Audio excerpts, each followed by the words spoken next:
Good morning on this Sunday, October 27th, and welcome to the Georgia Gang. The sprint to the White House is on as Vice President Harris and former President Trump hold rallies in metro Atlanta. Georgia Secretary of State says they thwarted a cyber attack on the voter registration website on the first day of early voting. And the State Department of Natural Resources says an investigation is underway after a ferry dock collapsed, killing 7 people.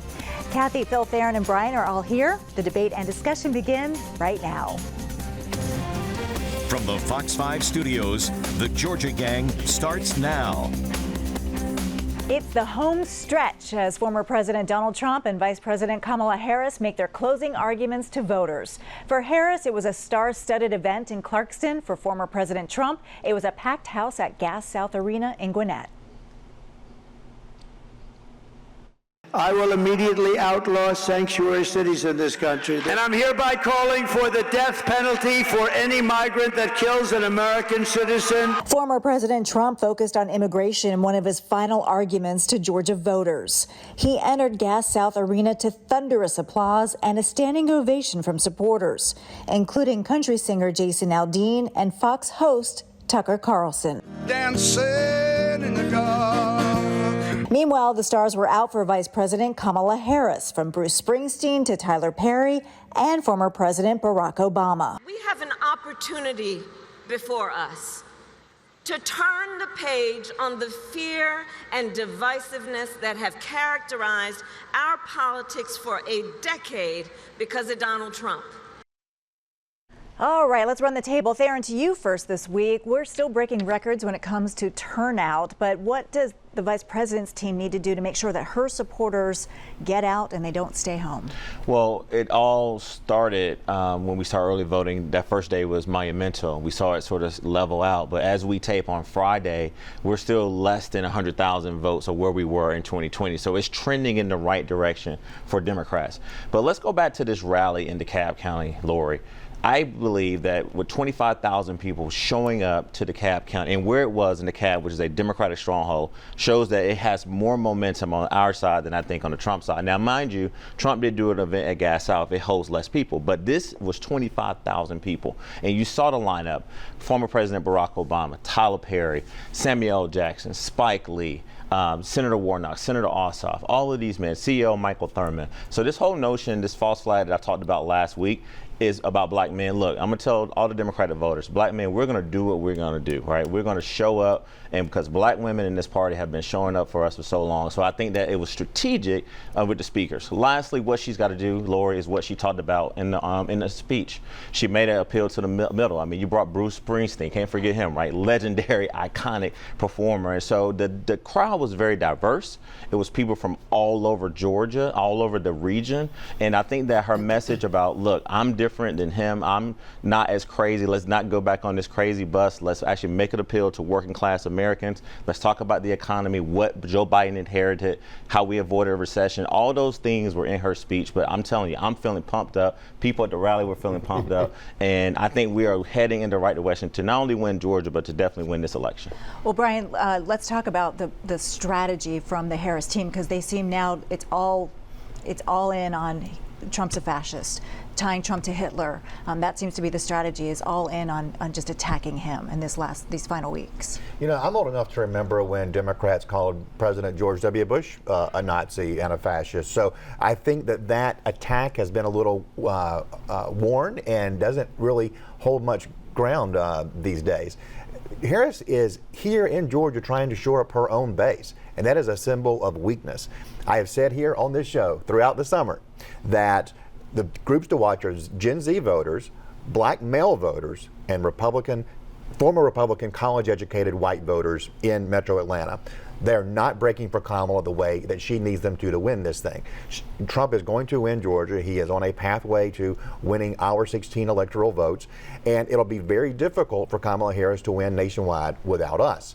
Now, the fact that she's no longer trying to reach those other groups and is really doing a really hard focus on black voters shows that they're not hitting the targets they've got to get to win Georgia. Kathy, do you agree with that assessment? Well, I don't agree with that assessment. And let me just say, back to the rally situation. get a lot of chatter when things happen. In this particular rally, people were calling me, people were emailing, people were talking about it, people are still talking about it. If you look at the crowds, I think people are trying to be fair between the two candidates, but hands down, there were more people, there was more momentum in this particular race, and I think we're starting to sort of see that momentum. I think it's going to be close. I mean, there's no way Georgia's going to have any landslide or anything, but I'm still thinking that Harris is going to win Georgia.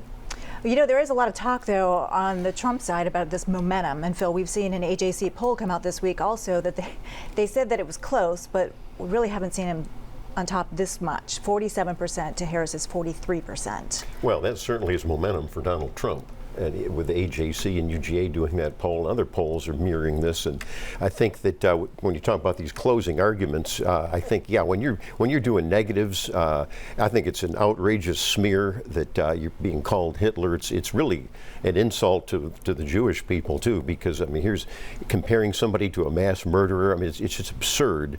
And everybody wants to know about what's going to affect their wallet. I think that's still going to be the last closing argument, and Trump is making that greatly. Talking about the numbers up there, and you're talking about DeKalb County. I was looking at GeorgiaVotes.com, which is the website we all look at to see the numbers, and it's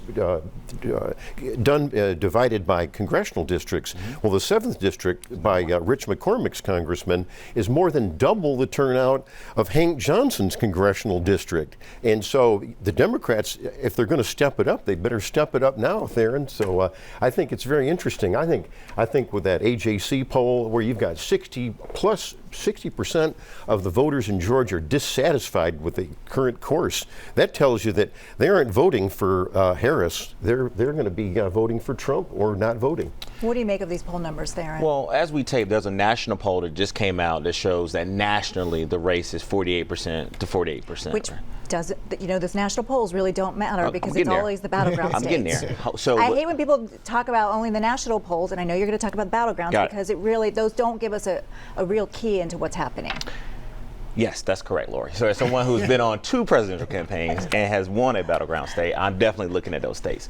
But the national poll to me shows a couple things that mirrors the AJC poll. The AJC poll said that with less than 2.4 million people that have voted, majority of them, the women, are voting that like Kamala Harris. And so if you look at the people who have voted thus far, it's been an overwhelming number of women over the age of 50.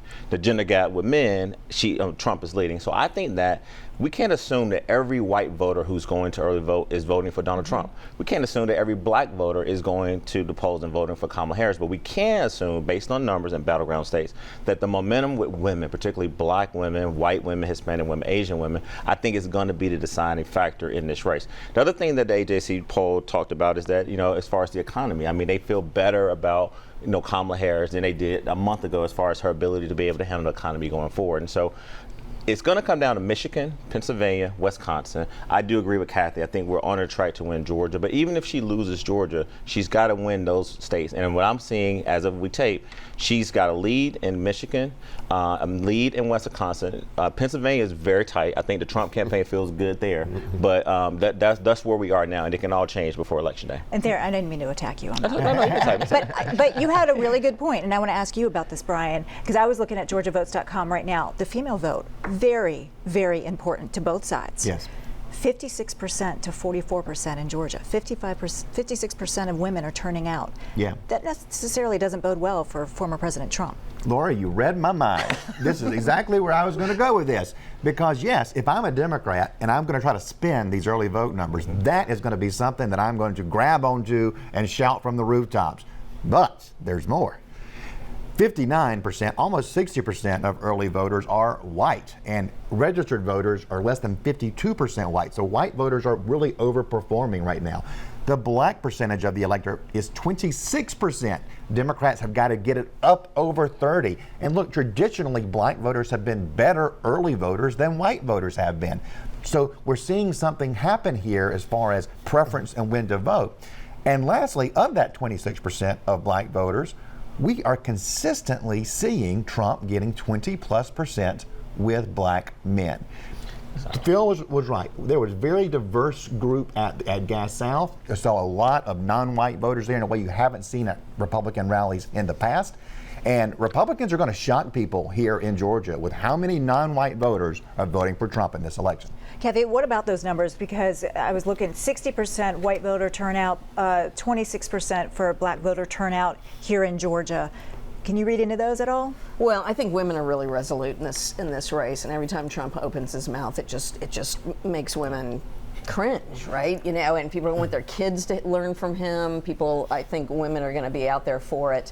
What I wanted to say is when we start talking about sort of those basic measurements that people care about, gas prices are down, inflation is down, unemployment is down. I think people are starting to feel that the economy is moving in that direction. Now, whether or not the Harris campaign has fully embraced the success there to communicate it to people, I think, that's probably a criticism that's well founded, but they've clearly, picked a direction that they think is working for them.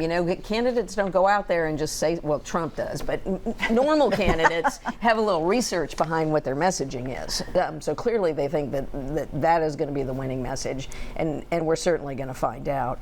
All right, we'll leave it there, folks, because we'll have lots to talk about next week. Up next, a cyber attack on Georgia's voter registration website confirmed by the Secretary of State. We'll discuss next. Have a question or comment for the Georgia Gang? Email them at georgiagang@foxtv.com. Georgia Secretary of State's office confirmed a cyber attack targeting Georgia's voter registration website occurred on the last day of voter registration. Brian, state officials say that they thwarted the attack, but to the folks, who don't trust Georgia's voting system, what do you think? What kind of message does this send? Well, this was specifically an attack on our absentee vote request website. Mm-hmm. So just as people were able to go on there and request theirs to get it mailed to their homes, this foreign actor came in with over 400,000 different IP addresses and attacked the system to slow it down in an attempt to disrupt our elections. Now here's the deal. Our election officials are sort of like college football officials in that you only talk about them when you're mad at them, as Georgia fans are mad at the refs from the Texas game. And rightly so. And rightly so. Had to get that in, didn't right. You know Solidly in agreement about that. We all agree. We're united. Okay. We're united. It was subtle. Keep going. And so Raffensperger's office was proactive in this. They had taken steps to have a vendor to do the cybersecurity. They were able to not only detect it quickly, but to respond quickly and to put in a measure so that you have to prove you're a human. And that slowed it down. But this is a testament to the pre-planning that they don't get credit for, but they've been doing. Kathy, how do you think the state officials handled this? Well, probably as well as they could under the circumstance. But one thing I want to make sure that we recognize is that we've had over 2 million people vote and not had any incidents. Yeah. So when, I get calls all day long about, what's going to happen, who's going to disrupt, what's this going to look like, how scary is it really? But 2 million people have come out across the state and voted successfully and had a good experience, and it's been smooth. And so, I hope people hear that amidst all of the other stuff that you hear that is sort of destined to scare people. Phil? Well, I go along with that. I think it's great. There's certainly no voter suppression around here. It's over 2 million as we don't take. Go there, but yeah. I did go there. But anyhow, here's the serious part of this, and I want to remind viewers that just this year there have been 4 successful cyber attacks, not on the Secretary of State's website, but on county websites. That is very dangerous, and let's hope that they have good equipment where they can block it and stop malware. Remember in Coffee County, you remember this, Kathy, they didn't report that they had their system shut down, which includes the election office of their county. They didn't report it for 3 days until it was exposed. That's pretty bad. Fulton County actually went down, you remember last January and late December, and all of the offices, remember the court system was screwed up? You can't get in, if that happens, you cannot get in to find out your polling place. This is what happened in Macon-Bibb County. When they were successfully attacked, voters couldn't find their polling place or any voter information. So all 159 counties have to be very careful. I hope they have backup. And the Secretary of State better be watching to see if they have backup. Since you referenced Fulton County, and I imagine this applies to other counties, Fulton County uses paper backup. Every polling place has a big, giant paper book in case there's some kind of emergency that they got to keep going. So but you know what? They can't. So they're there's no prepared. requirement to report if there's a cyber attack. Coffee County didn't want to report it. They tried to cover it up. Well, they've been covering up a lot of stuff Well, in Coffee that's- County, so I think we need to just keep But- looking at but that. that's it. Fulton That- County, that's you know, it. Well, let I- people know right away. All right, well, let's move on because Secretary of State Brad Raffensperger also announced this week his office identified 20 non-citizens who were registered to vote in Georgia. The cases have been referred to local district attorneys for potential prosecution. Theron, former Senator Kelly Loeffler put out a release demanding more information on these cases. So look, you could spend a whole segment just talking about how proactive measures utilizing technology with vendors can help avoid a massacre. Even when Kathy, who we know is well versed in elections and everything going, is sort of like complimenting them for being proactive and being transparent. So you got to know that this Secretary of State has now developed a reputation for being very open with the public. Now, when I saw that there was 20 out of 8.2 million registered voters in the state of Georgia, I think only 9 of the non-citizens had actually voted. You know, one can say that that makes up 0.00002% of the electorate. But however, I, as a Georgia voter who wants confidence to be restored in our system, would say kudos to the Secretary of State and others for finding that. But it's not this huge problem that I think some Republican operatives are going to make it out to be. So while Kelly Loeffler wants more information, I think that the Secretary of State's office has been doing this audit every year. And every year, Laura, we find that it's a very, very minimal amount of non-citizens who register. Phil. Theron, sorry. Back in July, Secretary of State Raffensperger told everybody, oh, there's no problem. We're not even going to release the audit on non-citizens. Because it was so less everything's than great. Well, he lied, and you forgot to tell the viewers that. Now, thanks to Senator Loeffler, she found out, yeah, indeed, there were some people that non-citizens voted. Well, I don't care if just one is getting through the system. That's wrong. But I don't like the fact that he tried to cover it up last July. He said, nothing there, nothing there. Senator Loeffler kept asking, and people were doing open records requests. Let's see that audit. That audit, he was not transparent. That audit should have been released in July. So thank you, Senator Loeffler. These issues, Brian, bleed into what I asked you at the beginning of the segment, which was the folks who don't trust the voting system. He's calling Secretary of State Brad Raffensperger a liar. Yeah. Well, and the people who have voted illegally, that was more than 12 years ago. That wasn't even during the Raffensperger regime. They just uncovered it. You can't tie that to him. Tell the people. No, they have. They've been doing it all week. They were forced to do it. They were not forced by anybody. That is a joke. I can promise you that is a No, joke. look, Brian, that is wrong, a joke. wrong people again. No. raising these issues, and what you get back is a big nothing burger, and then Loeffler has to, come out and be like, well, we're going to dig further because they're hiding something. There's no there. Raffensperger has been talking about non-citizen voting for more than 2 years. They didn't start this summer when people started sending out press releases. All right, and one more quick issue here. The Georgia Supreme Court on Tuesday rejected an attempt by national and state Republicans to immediately reinstate recently passed election rules that a judge had ruled were invalid. Fulton County Superior Court Judge Thomas Cox last week ruled that the state election board did not have the authority to adopt the new rules and declared them illegal, unconstitutional, and void. Kathy. And I told you so. Can we do the wave? I'm so excited. I mean, this has been like 5 months of utter chaos and mayhem with the state election board that has dragged, 159 county election boards and administrators just kind of through the dirt. So finally, here at the 11th hour, I feel like sort of peace is restored, but not before everybody has just had to do 10 times the work that was necessary to put this election together, while these crazy people just went on a rampage. And I really fault Brian Kemp for not taking them out. I'm not done with that quest. I think we have to really look. If the Supreme Court unanimously says they exceeded their authority, somebody needs to look at this and get rid of these people, because they have cost taxpayers a ton of money. They have scared election officials. They have scared voters. And frankly, I've never seen anything like it, and it needs to stop. Well, I was going to give you the last word, but thanks. I can't stop there, Brian. Well, I'll let Phil to take this. I think he is like Thank loaded you. for Agree with me on that. Thank you. I can call some names here. Well, the peace may last for a little while, but the war will start, I think, during the legislative session in January, because the thing is, how much can a rulemaking body do and when it bumps up against the legislature, which is supposed to make the law? And that's always a tension that we've seen. Plus, I think they were too late, sad to say, and what the judge originally said, maybe this this would have held if they'd done it a little earlier. So I think it's not over, Kathy. Which I've been saying here for months, that they waited too late to get it done, and the federal courts have been very clear about this. I do want to point out this case that won this week was filed by conservatives worried about administrative state overreach. Okay, we will definitely leave it there. Up next, the state launches an investigation into how a ferry dock collapsed on Sepulveda Island, killing 7 people. Join the discussion on the Georgia Gang Facebook page and watch past episodes on the Georgia Gang YouTube channel. Georgia authorities say they are investigating the catastrophic failure of a dock gangway that collapsed and killed at least 7 people on Sepulveda Island. The Georgia Department of Natural Resources is now investigating. Theron, this was such a tragedy. Oh, it's a huge tragedy, and my heart goes out to the victims.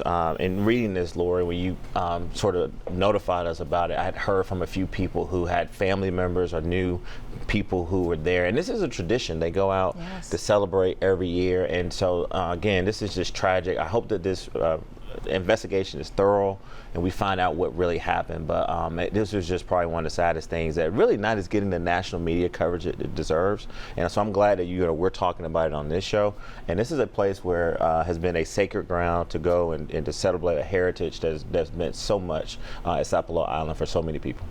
Phil.